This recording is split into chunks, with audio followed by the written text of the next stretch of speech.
The 1912 presidential election was amazing mainly because of the four characters running for the office.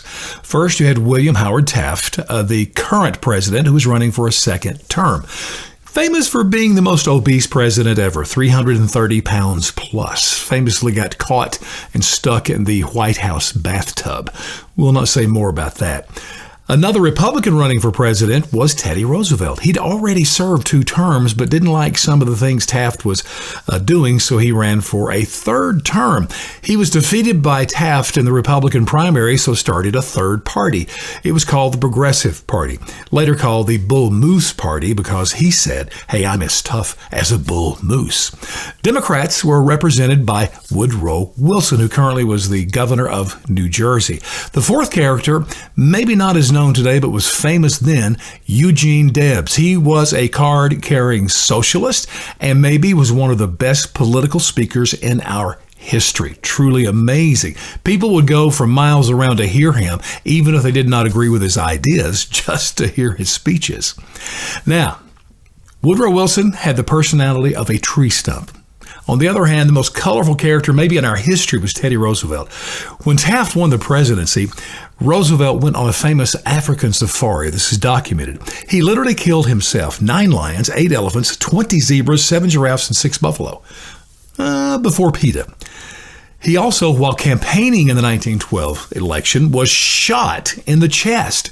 Fortunately, the bullet lodged between 2 ribs, didn't touch his lungs or heart. He literally got up to speak after being shot. The crowd said that he reached into his inner coat pocket, pulled out the pages containing his speech, which were dripping in blood. The crowd just gasped. Just so you know, the 3 other candidates took a couple of weeks off after that, so he had time to recover before rejoining them on the campaign trail. Just amazing. Where did all this end up? Of course, Woodrow Wilson won. The biggest issue of all during his 2 terms was, of course, World War I. Now, Roosevelt would die during his 2nd term. Eugene Debs is rather interesting because Congress passed a law called the Sedition Act. Woodrow Wilson signed it, and that made it against the law to speak out against the war. Debs, he said, the only thing I will bear arms for is a socialist revolution throughout the world. That's why he supported the Bolshevik Revolution in Russia with Lenin and Trotsky at the helms. And so he spoke out against the war, called it a capitalist war, and was convicted and sentenced to 10 years in prison.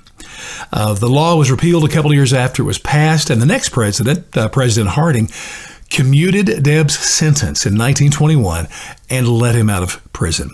William Howard Taft, he was nominated by Harding to be Chief Justice of the Supreme Court, which he served for about 10 years, making him the only former president to be a part of the Supreme Court. So this was just a most interesting, pretty incredible. I share it with you to say, nothing's really changed. There's so many similarities to then and to now. We always think we're so unique. We're probably not. So keep this history in mind as we move into the next election.